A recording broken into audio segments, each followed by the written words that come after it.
Even if its world is mostly dull in terms of activities, Rage 2 has quite a lot to offer in terms of secrets. Avalanche Studios, known for its amazing secrets in the Just Cause series, has applied the same magic here. Of course, with id Software also on board, they developed the FPS genre after all. There are several references to their games as well. Let's take a closer look at examples.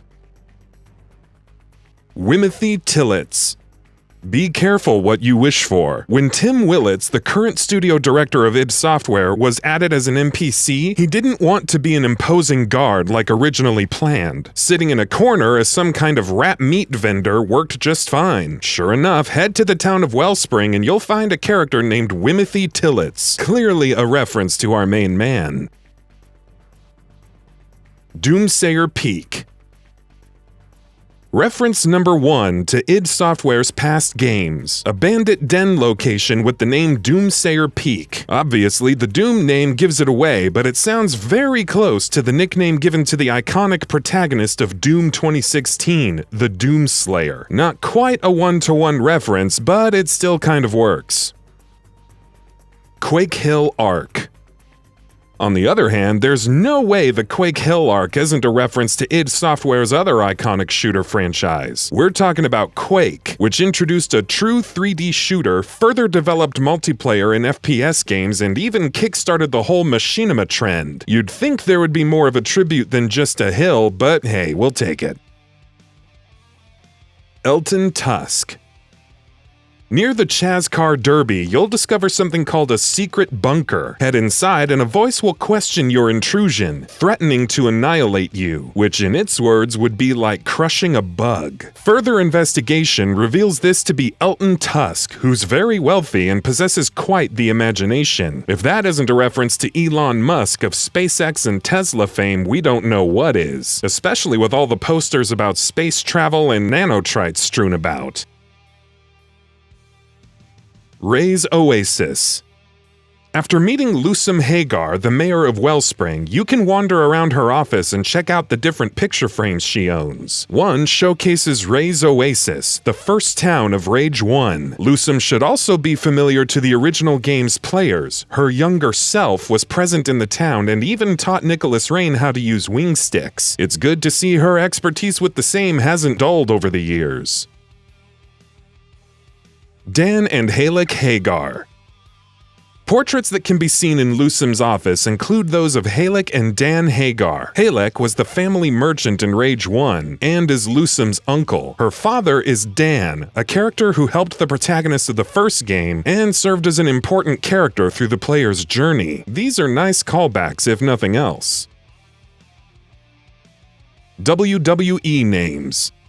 In the town of Gun Barrel, scanning over the different names of NPCs will reveal some intriguing results for wrestling fans. There's a character named Steph Rollins, whose name seems to be a combination of WWE's Stephanie McMahon and Seth Rollins. Then there's Ronda Rain, a mix of Ronda Rousey and Roman Reigns. You'll even find a Cactus Jack roaming around sooner or later. Mix'em. Throughout Rage 2, there are signs for a company called Mix'em. It's perhaps best known for supplying the UAC with chainsaws instead of jackhammers in Doom 3. They can be spotted in the original Rage and even Doom 2016. In the latter, it actually worked closely with the UAC to construct the Argent facility on Mars. In the Rage series, however, it runs gas stations, most likely a reference to the American oil corporation Exxon. BFG 9000. You know what's so great about this secret? You need to purchase the special edition to access it. Anyway, this weapon is only available in the special edition and can't be acquired separately. Upon leaving Vineland and heading north, a meteor will fall from the sky. It splits open to reveal the legendary BFG 9000 from Doom. A time and a place for everything.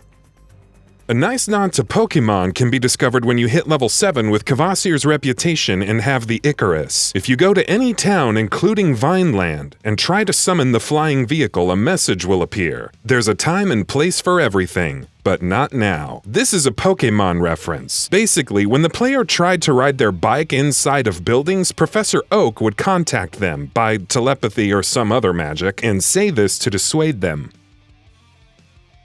Damper the Gravedigger. In the Broken Tract region, there's a graveyard called Lost Cause. The gravedigger, who has subsequently passed, has a data pad to indicate his name is Damper. This may sound familiar to fans of The Legend of Zelda: Ocarina of Time, since it contained a gravedigger named Dampy. Dampy also passed, but his spirit still roamed the graveyard of future Hyrule, even rewarding Link with the hookshot if he won a race. Rabbids Invasion. Just northeast of Vineland is a mysterious location with a data pad. Travel there to discover the Shrine of Awa, with a data pad containing details about something that knocks over things without a care but always runs when sounds do scare. A small doll can be seen on the pedestal that resembles a rabbit, and clues point to this being a Rabbids Invasion secret. Why Rabbids Invasion? Because the data pad also references an octopus that was a major antagonist in the TV show. Spinning Chair. But wait, there's more. Look around the Shrine of Awa and you'll spot an upside-down chair on a stick. It's stationary at first, but hang around long enough and it starts spinning, faster and faster. Before you know it, time itself is speeding up as day turns to night and vice versa. It's certainly cool to witness the skybox morphing and shadows changing as the sun hovers overhead. BOATYMCBOATFACE. One of the bandit dens in the Secreto wetlands is called McBoatface's Boatery, a reference to the infamous BOATYMCBOATFACE name. In 2016, UK citizens voted in a poll to determine the name for an NERC vessel with BOATYMCBOATFACE emerging victorious. Instead of going with this for the mothership, BOATYMCBOATFACE was instead the name of the lead autonomous submersible ship aboard the vessel. And that about does it for this video. If you enjoyed what you watched and want to see more from GamingBolt, please hit the subscribe button. Also, don't forget to switch on the notifications bell icon next to it. That way you'll never miss any of our videos. Thanks for watching.